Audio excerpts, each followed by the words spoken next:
மைக்கை தூக்கி என் தலையில் போடாத குறையாக டேபிளில் வீசியது சரியான செயலா? இன்னைக்கு அவருடைய செய்தியாளர் சந்திப்பு முழுக்க முழுக்க பார்க்கும்போது நிறைய இடங்கள்ல தன்னுடைய ஆதங்கத்தை வெளிப்படுத்தி இருக்கிறது தான் சார் பார்க்க முடியுது. இந்த பிரச்சனைகளை அவர் வெளிப்படுவதாக பேச வேண்டிய ஒரு கட்டத்தில் தள்ளப்படுகிறார். அன்புமணிக்கு அது நல்லதா இருக்காது. அதுக்கு ஒரு வார்னிங்காக தான் இப்போ பேசியிருக்கார் என்று நான் கருதுகிறேன்.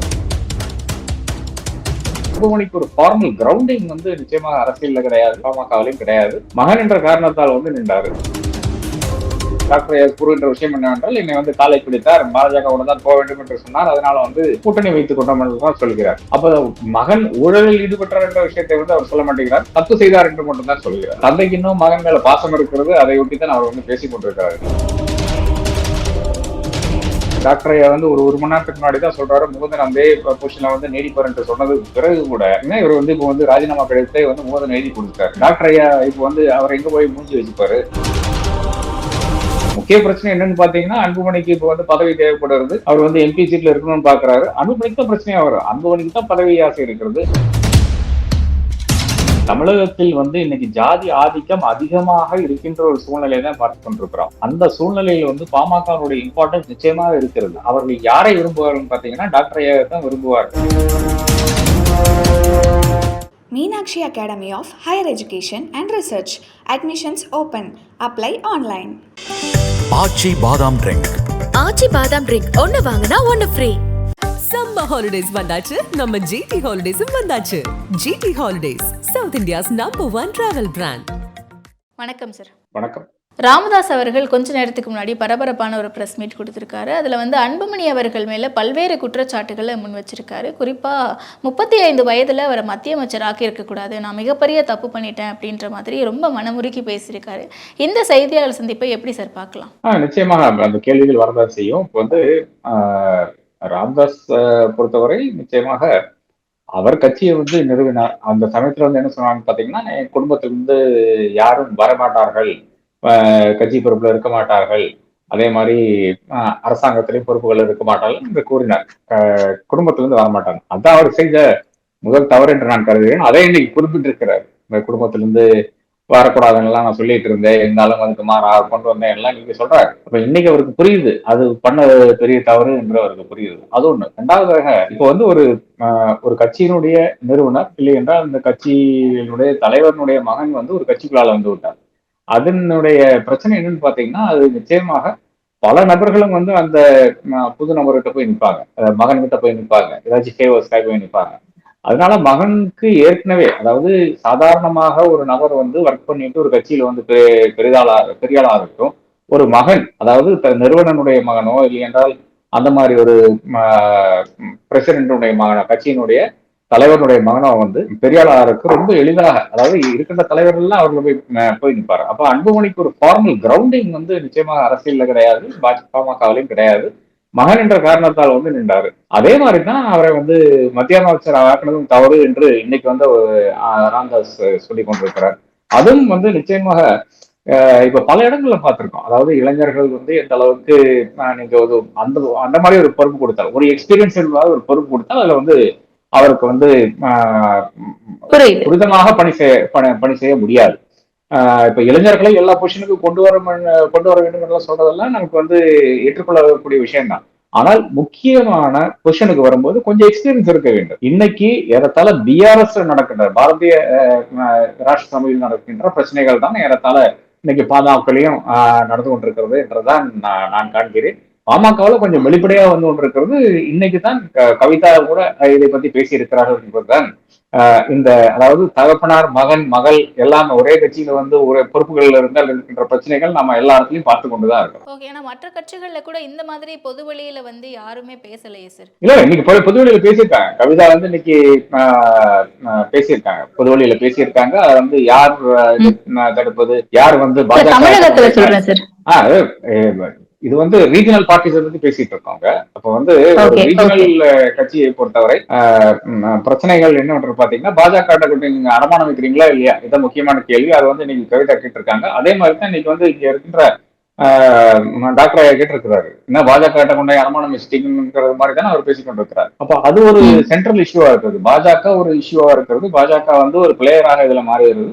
அப்ப அதை ஒட்டி இருக்கின்ற விஷயங்கள், அன்புமணியை வந்து இளைஞராக இருக்கின்ற சமயத்தில், அதாவது சிறு வயதிலேயே வந்து மத்திய அமைச்சராகி விட்டார். அது யூனியன் மினிஸ்டர் ஆஃப் ஸ்டேட் கிடையாது, மத்திய அமைச்சராக விட்டார். அப்படி இருக்கின்ற ஒரு நிலைமையில் வந்து வருகின்ற அதனை ஒட்டி வருகின்ற பிரச்சனைகள். அப்போ நீங்க வந்து திடீரென்று அதிகாரம் வந்தால் என்ன வேணாலும் செய்யக்கூடும், ஊழலில் வந்து ஈடுபடக்கூடும். அதன் பிறகு வந்து அதனுடைய விளைவாக வருகின்ற இந்த சிபிஐ கேசுகள், அந்த சிபிஐ கேசுகளை வந்து எஸ்கேப் பண்றதுக்கு தான் இன்னைக்கு வந்து பாஜக கூட கூட்டணி வேண்டும் என்று அன்புமணி வந்து இன்சிஸ்ட் பண்றார் என்பதுதான் 2024 அதுதான் செய்தார் என்றதுதான் இன்னைக்கு பரவலாக பேசப்படுகின்ற விஷயம். அதை சொல்லாமல் வந்து டாக்டர் கூறுகின்ற விஷயம் என்னவென்றால், என்னை வந்து காலை பிடித்தார், பாஜகவோட தான் போக வேண்டும் என்று சொன்னார், அதனால வந்து கூட்டணி வைத்துக் கொண்டோம் என்றுதான் சொல்கிறார். அப்ப மகன் ஊழலில் ஈடுபட்டார் என்ற விஷயத்தை வந்து அவர் சொல்ல மாட்டேங்கிறார், தப்பு செய்தார் என்று மட்டும்தான் சொல்கிறார். அப்போ தந்தைக்கு இன்னும் மகன் மேல பாசம் இருக்கிறது, அதை ஒட்டி தான் அவர் வந்து பேசிக் கொண்டிருக்கிறார். நீங்க ஓகே, ஆனா இப்ப கூட்டணி விஷயத்தை பார்க்கும்போது அதிமுக பாஜக இப்போதைக்கு கூட்டணியில இருக்காங்க சார். 2024 கணக்குகளை விட்டுருவோமே, இப்போதைக்கு கூட்டணியில இருக்கும்போது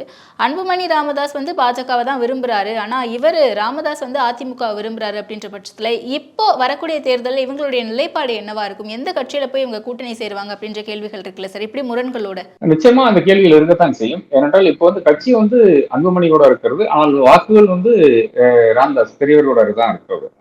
அது நாம் மிக தெளிவாக புரிந்து கொள்ள வேண்டும். ஏனென்றால் இது வந்து பாக்கி கட்சியில மாதிரி கிடையாது. இது வந்து ஒரு ஜாதியை ஒட்டி இருக்கின்ற கட்சி. அந்த ஜாதியை ஒட்டி இருக்கின்ற கட்சியில வந்து பல ஃபியூடல் விஷயங்கள் வந்து அந்த ஃபியூடல் ஸ்ட்ரக்சர் வந்து இருக்கத்தான் கூடும். அதுல வந்து மகன் வந்து தந்தையை பழிக்கக்கூடாது, மகன் வந்து தந்தைக்கு எதிராக பேசக்கூடாது, குரல் உயர்த்தக்கூடாது. அதுதான் கட்சியினுடைய நீதி, ஒரு ஃபியூடல் கட்சியினுடைய நீதி. அந்த மாதிரி ஒரு ஃபியூடல் கட்சியான பாமக இருந்து கொண்டு நீங்க வந்து அப்பனுக்கு எதிராக செயல்பட்டு கொண்டு நீங்க பாஜகவோட ஒரு கூட்டணி அமைத்து விட்டால் அது வந்து உங்களுக்கு வர்ற ஒரு 2 சீட்டோ 4 சீட்டோட அதோட போயிடும். இப்போ வந்து 5 சீட் வச்சிருக்காங்க, அது கூட போகக்கூடிய வாய்ப்பு தான் இருக்கிறது. அப்போ இன்றைக்கு இருக்கிற சூழ்நிலை வந்து யாரோட கூட்டணி என்று வைத்துக் கொண்டால் அதுக்கு இன்னும் டைம் ஆகவில்லை, கால அவகாசம் இருக்குது என்றுதான் நான் கருதுகிறேன். ஏறத்தாழ ஒரு ஜனவரி கூட கால அவகாசம் இருக்கிறது. என்னை பொறுத்தவரை வந்து அதிமுக பாஜக என்ற கூட்டணி வந்துவிட்டாலே அது வந்து திமுகவுக்கு வலு சேர்க்கின்ற கூட்டணியாகத்தான் இருக்கும். திமுக சுளையாக 12% வருகின்ற மைனாரிட்டி ஓட்ஸ் வந்து அப்படியே எடுத்துக்கொண்டு அப்புறம் அதை தாண்டி வந்து இன்னொரு 25% ஓட்டு எடுத்து வைத்தால் திமுக வந்து தாராளமாக ஜெயிக்கக்கூடிய ஒரு இடத்துல தான் இருக்கிறது. அப்போ ஒரு 25% ஓட்ஸை மட்டும் திமுக என்ற நிலைதான் இருக்கிறது. அது வந்து நிச்சயமாக அது அதிமுக விரும்பாது. ஏனென்றால் எடப்பாடி பழனிசாமியினுடைய இடத்துக்கே அது பெரிய பிரச்சனையாக வரும். அப்போ ஜனவரி வரை இப்போ பாமக இருக்கின்ற குழப்பங்கள் களையறதுக்கான இந்த டைம் இருக்கிறது. அதன் பிறகு ராமதாஸ் ஐயா விருப்பம் போல தாராளமாக அதிமுக உடைய கூட்டணி வைத்துக் கொள்ளலாம். பாஜக அந்த கூட்டணியில் இருக்குமா என்று நமக்கு ஜனவரியில் தெரிய வரும். ஓகே, ஆனா இப்ப இன்னைக்கு அவருடைய செய்தியாளர் சந்திப்பு முழுக்க பார்க்கும்போது நிறைய இடங்கள்ல தன்னுடைய ஆதங்கத்தை வெளிப்படுத்தி இருக்கிறது தானே சார் பார்க்க முடியுது. அப்படிதான் இருந்திருக்கு அந்த செய்தியாளர் சந்திப்பு. ஆமா, நிச்சயமாக பிரச்சனைகள் இருக்கத்தான் செய்யுது. அந்த பிரச்சனைகளை வந்து அவர் வந்து வெளிப்படுவதாக பேச வேண்டிய ஒரு கட்டத்தில் வந்து தள்ளப்படுகிறார். ஏனென்றால் போன வாரம் நடந்த மாவட்ட செயலாளர்கள் கூட்டத்துல வந்து அன்புமணியினுடைய அந்த ஆணையின் பேர்ல வந்து 100க்கு மேற்பட்ட நபர்கள் வந்து வரவில்லை என்றதுதான் நமக்கு தெரிஞ்ச விஷயமா இருக்கிறது. அது வந்து ஒரு தகப்பனாரை பொறுத்தவரை, அதுவும் குறிப்பாக கட்சியினுடைய நிறுவனரை பொறுத்தவரை அது பெரிய ஒரு ஸ்லாப் ஆன் த ஃபேஸாக தான் பார்க்க வேண்டியதா இருக்கிறது. ஏதோ கண்ணத்தில் அறந்து விட்டு மகன் சென்று விட்டான் என்றுதான் பார்க்க வேண்டியதா இருக்கிறது. அப்ப அந்த ஒரு குமரல் தான் ராமதாஸ் பேசுகிறார் என்று நான் கருதுகிறேன். இதையும் கேட்காமல் இதை விட பெரிய பிரச்சனைக்கு வழிவகுக்கும் என்று நான் கருதுகிறேன். அன்புமணிக்கு அது நல்லதா இருக்காது, அதுக்கு ஒரு வார்னிங்காகத்தான் இப்போ வந்து பேசியிருக்கிறார் என்று நான் கருதுகிறேன். இதுவரை வந்து மகன் தவறு செய்து விட்டார் என்றுதான் கூறுவதை தவிர ஊழல் செய்தார் என்று இதுவரை கூறவில்லை. அடுத்து அதுவும் வரக்கூடும் என்று நான் கருதுகிறேன். மேடை நாகரீகம் தெரியாம அநாகரீகமா நடந்துக்கிறாரு. முகுந்தனை நாங்க வந்து இளைஞரணி செயலாளர் அப்படின்னு அறிவிச்ச அடுத்த நிமிஷமே வந்து அவருக்கு என்ன தெரியும் அப்படின்ட்டு மேடையிலேயே நாகரீகம் இல்லாம பேசுறாரு அப்படின்ற குற்றச்சாட்டுகளை முன்வைக்கிறாரு. அப்படி உண்மையாவே சிக்கல் இருக்கு அப்படின்னா ஒரு நிறுவனரா, ஒரு மூத்த அரசியல்வாதி அப்படின்ற ஒரு அனுபவத்தோட இவர் தனியா பேசி இருக்கணும். பொது வழியில இவரும் பேசியிருக்க வேண்டிய அவசியம் இல்லை. பொய் சொல்றாரு அப்படின்ற குற்றச்சாட்டை முன்வைக்கிறாங்க. நிறைய விஷயங்கள் காலில் விழுந்தாங்க அப்படின்றாங்க. இது நாகரிகமான அரசியலா இருக்கா அப்படின்ற கேள்விகளும் எழுதல சார். அந்த பிரச்சனை ஓஞ்சி போச்சு இல்ல. மோதன் வந்து ஓடி போயிட்டு விட்டார். அவருக்கு வந்து இதுல வந்து நிக்கக்கூடிய stomach for this kind of politics என்று மிக தெளிவாக தெரிகிறது. அதாவது டாக்டர் ஐயா வந்து ஒரு மணி நேரத்துக்கு முன்னாடி தான் சொல்றாரு முகுந்தன் அந்த பொசிஷன்ல வந்து நீடிப்பார் என்று சொன்னது பிறகு கூட இவர் என்று பாத்தீங்கன்னா இவர் வந்து இப்போ வந்து ராஜினாமா கடிதத்தை வந்து முகுந்தன் எழுதி கொடுத்தாரு. அப்போ டாக்டர் ஐயா இப்போ வந்து அவர் எங்க போய் மூஞ்சி வச்சுப்பாரு? அதாவது ஒரு கட்சியில் வந்து ஒரு குழப்பம் நடந்து கொண்டிருக்கின்ற அந்த வேலையில் தானே நீங்க வந்து யாருக்கு பக்கபலமா இருக்க வேண்டும், யார் உங்களுக்கு பொறுப்பு கொடுத்தார்களோ, யார் உங்களை வாழ்த்தினார்களோ, யார் உங்க கூட இருந்தார்களோ அந்த அவர்களுக்கு கூட நீங்க வந்து பக்கபலமாக இருக்க வேண்டும். அதை விட்டு முகுந்தன் திடீரென்று இப்போ வந்து ராஜினாமா கடிதத்தை வந்து கொடுத்திருக்கிறார். அப்போ அவ்வளவுதான், ராஜினாமா கடிதத்தை கொடுத்ததுக்கு பிறகு இவருடைய ஒரு பிரச்சனை வந்து அடுத்த பிரச்சனை வந்திருக்கிறது. போதனை பொறுத்தவரை முகுந்தன் வந்து இப்போது டாக்டர் ஐயாவுக்கு பக்கபலமா இருந்திருக்க வேண்டும், இல்லை என்றால் அவர்கிட்ட கேட்டு ஒரு முடிவு எடுத்திருக்க வேண்டும். இப்போ வந்து அவர்கிட்ட கேட்டு ஒரு முடிவு எடுத்ததாக தெரியவில்லை. அவரா வந்து முன் வந்து ராஜினாமா பண்ணிட்டாரு, என்னால பிரச்சனை வேண்டாம் என்றெல்லாம் கிடையாது. இது வந்து அதெல்லாம் தாண்டி போயிடுச்சு. முகுந்தன் என்பது ஒரு கருதானே தவிர நிச்சயமாக அவர் வந்து ஒரு முக்கிய பிரச்சனையாக இதுல கிடையாது. முக்கிய பிரச்சனை என்னன்னு பாத்தீங்கன்னா, அன்புமணிக்கு இப்போ வந்து பதவி தேவைப்படுறது, அவர் வந்து எம்பி சீட்ல இருக்கணும்னு பாக்குறாரு. அதுக்கு வந்து பாஜகவோட ஒரு ஒப்பந்தம் போட்டா தாராளமாக அவர்கள் வந்து ஏதாச்சும் ஒரு ஸ்டேட்ல இருந்து ஒரு எம்பி சீட் கொடுத்து அனுப்பிடுவாங்க, டெல்லிக்கு அனுப்பிடுவாங்க. இதுதான் முக்கியமான பிரச்சனை.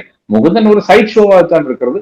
ஆனால் அந்த முகுந்தன் கூட இப்ப வந்து ஓடி போய் விட்டார் என்று பார்க்கும்போது நிச்சயமாக டாக்டர் ஐயா நினைத்த விஷயங்களில் வந்து பல கணக்குகள் வந்து தவறாக போறது என்றுதான் நான் காண்கிறேன். இத பாமகவில் இருக்கக்கூடிய தொண்டர்கள் மத்தியில ஒரு சுணக்கத்தை ஏற்படுத்திட்டாதா சார்? நிச்சயமாக மக்கள் எல்லாம் வந்து இன்னைக்கு வந்து பாமக நிறுவனர் கூட தான் இருப்பாங்களே தவிர அது அன்புமணி கூட கிடையாது என்பதுதான் உண்மை நிலை. கட்சி வேணா அன்புமணி கிட்ட இருக்கலாம், கட்சியில் இருக்கிற மாவட்ட செயலாளர்கள் இந்த நபர்கள் எல்லாம் டெஃபினட்டாக நான் பார்த்தோம், போன வாரமே நான் பார்த்தோம் யார் கூட இருக்காங்கன்னு மிக தெளிவா இருக்காங்க. அன்புமணி கூட தான் இருக்காங்க, கட்சிக்கு அன்புமணி கூட தான் இருக்கிறது. ஆனா கட்சிக்கும் மக்களுக்கும் இருக்கின்ற வித்தியாசம் இருக்கு இல்ல. கட்சிக்காரன் மட்டும் ஓட்டு போதா நீங்க வந்து ஜெயிக்க போறது இல்லை இல்லையா, மக்கள் ஓட்டு போடணும் இல்லையா.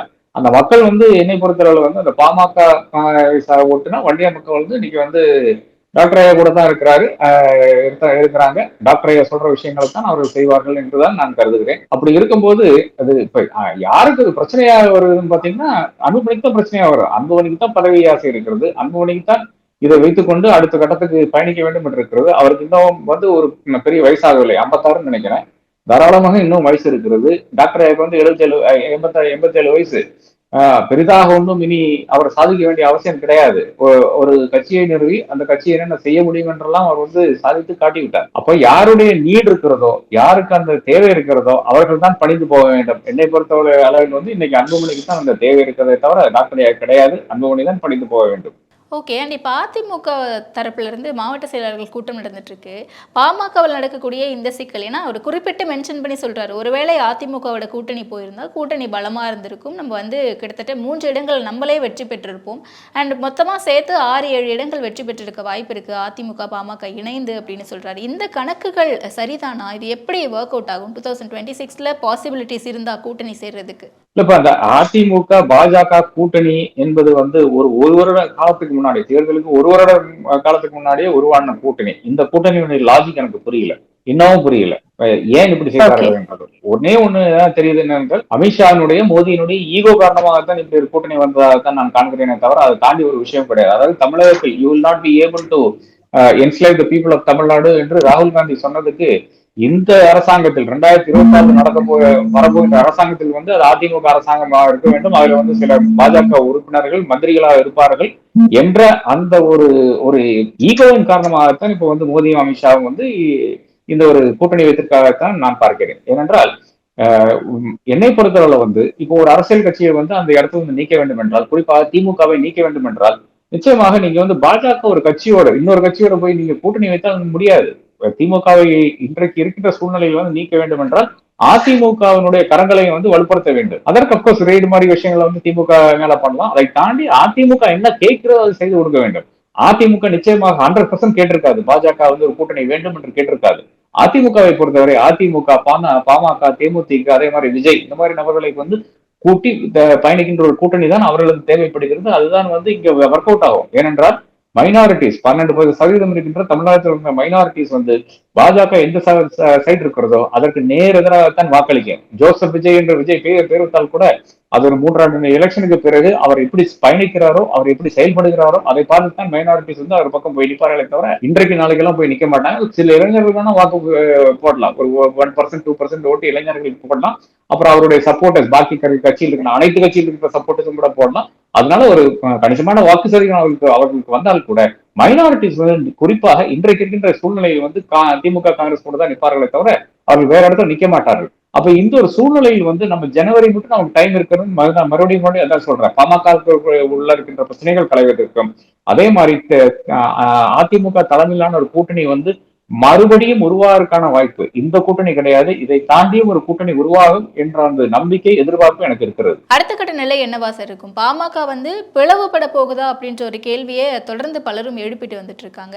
அண்ட் இந்த ஒரு செய்தியாளர் சந்திப்பு அப்படிங்கிறது இதை நிரூபணமாக்குதா? இல்ல, பாமக பிளவுபட்டால் இதுக்கு யாருக்கு வந்து லாஸ் என்றதான் நாம் வந்து கால்குலேட் பண்ண வேண்டும். என்னை பொறுத்தவரை இப்ப லாஸ் வந்து அன்புமணிக்கு தான். பாமக வந்து ஒரு தமிழகத்தில் வந்து இன்னைக்கு ஜாதி ஆதிக்கம் அதிகமாக இருக்கின்ற ஒரு சூழ்நிலையை தான் பார்த்து கொண்டிருக்கிறோம். அந்த சூழ்நிலையில் வந்து பாமகனுடைய இம்பார்ட்டன்ஸ் நிச்சயமாக இருக்கிறது. அந்த ஒரு சூழ்நிலையில் வந்து நிச்சயமாக அவர்கள் யாரை விரும்புவார்கள் பார்த்தீங்கன்னா டாக்டர் ஐயா தான் விரும்புவார்கள். இல்லை என்றால் டாக்டர் ஐயாவுடைய பிளெஸிங்ஸோட இருக்கின்ற ஒரு நபரை தான் விரும்புவார்கள். இன்னைக்கு நீங்க யோசிச்சு பாருங்க, டாக்டர் ஐயா திடீரென்று போய் இன்னைக்கு என்ன ஹாஸ்பிட்டல் அட்மிட் ஆயிட்டாருன்னு வச்சுங்க, அப்ப மக்கள் எல்லாம் யாரை பழிப்பார்கள் என்று அன்புமணி யோசிச்சு பார்க்க வேண்டாமா? அப்போ அந்த அளவுக்கு பல விஷயங்கள் இருக்கிறது. அது எல்லாம் வந்து களையறதுக்கான இன்னைக்கு ஸ்பிளிட் என்றது ரொம்ப ஈஸியா பேசிடலாங்க. கட்சி வந்து தாராளமாக அன்புமணியோட இருக்கும். ஆனா மக்கள் யாரோட இருப்பாங்க அந்த கேள்வி இருக்கு இல்லையா? வேறு வழி இல்லாமல் ஒரு வேளை வந்து அடுத்த தேர்தலுக்கு, இந்த தேர்தலுக்கு கிடையாது, அடுத்த தேர்தலுக்கு வந்து ஒருவேளை மக்கள் வந்து பாமக மாதிரி ஒரு கட்சியோட போவார்கள். ஆனால் அதுவரை கட்சி இருக்குமான்ற கேள்வி இருக்கு இல்லையா? அப்ப 2024 நீங்க தவற விட்டால், கோட்டை விட்டால், நிச்சயமாக ஒரு 2031 தான் உங்களுக்கு வாய்ப்பு இருக்கிறது. அந்த 2031 வரை வெயிட் பண்ணக்கூடிய அந்த வாய்ப்பு, அந்த களம் வந்து பாமக அண்டர் அன்புமணி இருக்குமான்னு கேட்டா என்கிட்ட அதுக்கு இப்போதைக்கு பதில் கிடையாது. பலரும் கூறுகின்ற விஷயம் என்னவென்றால் அப்பாவோடு ஒருங்கிணைந்து பயணிக்கவில்லை என்றால் நிச்சயமாக லாஸ் வந்து அன்புமணிக்கு தான் என்று இருக்கிறது. என்னை பொறுத்தவரை ஸ்பிளிட்டுக்கு வாய்ப்பு இல்லைங்க. எனக்கு தெரியுது இந்த விஷயம் நிச்சயமாக அன்புமணிக்கு தெரிந்துதான் இருக்கு. ஓகே, நிறைவான கேள்வி சார். இப்ப ஜி.கே. மணி அவர்கள் குறித்தும் தமிழ்குமரன் அவர்கள் குறித்தும் நிறைய விஷயங்கள் சொல்றாரு. ஸோ இவங்க எல்லாருக்குமே வந்து நாங்க பதவி கொடுக்கும்போது கூட அன்புமணி அவர்கள் பல இடங்கள்ல வந்து கட்சிக்குள்ளேயே நிறைய பொய்களை சொல்லி களங்கம் ஏற்படுத்தி நிறைய விஷயங்கள் நடக்காம பண்ணியிருக்காரு அப்படின்ட்டு. இது எல்லாமே நடந்திருக்க சாத்தியம் இருக்கா, இல்ல நடக்காத விஷயத்த சொல்றதுக்கான வாய்ப்புகள் இருக்கா? எப்படி சார் புரிஞ்சுக்கலாம் அது? இல்ல, பொய் உண்மையெல்லாம் அது வந்து எல்லாம் ஷேட்ஸ் ஆஃப் கிரே தானுங்க. அரசியலானாலும் சரி, வேற எங்கேயானாலும் சரி, அது வந்து என்னுடைய ஒரு உண்மை இருக்குது, உங்களுடைய ஒரு உண்மை இருக்கிறது. நீங்க உங்க உண்மையை வந்து உறக்க சொல்வீர்கள், நான் என்னுடைய உண்மையை வந்து உறக்க சொல்வேன். அது வந்து ஃபேக்ட்ஸ் என்பது வந்து எங்காச்சும் நடுவுல தான் இருக்குமே தவிர நிச்சயமாக வந்து ஒரு தரப்பில் இருக்கிறதுக்கு வாய்ப்பே கிடையாது. அப்ப யார் சொல்கின்ற உண்மையை வந்து நம்மளுடைய உண்மையை நம்ம ஏற்றுக்கொள்ளுகிறோமோ அந்த உண்மையை வந்து நாம் வந்து எல்லாரும் ஆம்பிளிஃபை பண்ண வேண்டும் என்று நாம் நினைப்போம். திமுகவை பொறுத்தவரை திமுகவுக்கு தலைவர் சொல்கின்ற ஒரு உண்மை இருக்கிறது. அந்த உண்மையை தான் அனைவரும், திமுக இருக்கின்ற அனைவரும் வந்து அதை ஏற்றுக்கொண்டு வந்து மறுபடியும் ஆம்பிளிஃபை பண்ணுவார்கள். பாமக நிறுவனர் அதை எந்த எக்ஸ்பெக்ட் பண்ணுகிறார், அது வந்து அன்புமணி கிட்ட நடக்க மாட்டேங்குது, காலகாலமாக நடக்கவில்லை என்பதுதான் அவர் வந்து சுட்டிக்காட்டி கொண்டிருக்கிறார். நிச்சயமா சார், நிறைய விஷயங்களை பகிர்ந்துக்கிட்டீங்க. நேரத்திற்கு நன்றி சார். நன்றி. Meenakshi Academy of Higher Education and Research. Admissions open. Apply online. ஆச்சி பாதாம் ட்ரிங்க். ஆச்சி பாதாம் ட்ரிங்க் ஒன்னு வாங்குனா ஒன்னு ஃப்ரீ. சம்மர் ஹாலிடேஸ் வந்தாச்சு, நம்ம ஜிடி ஹாலிடேஸும் வந்தாச்சு. GT holidays, south India's number 1 travel brand.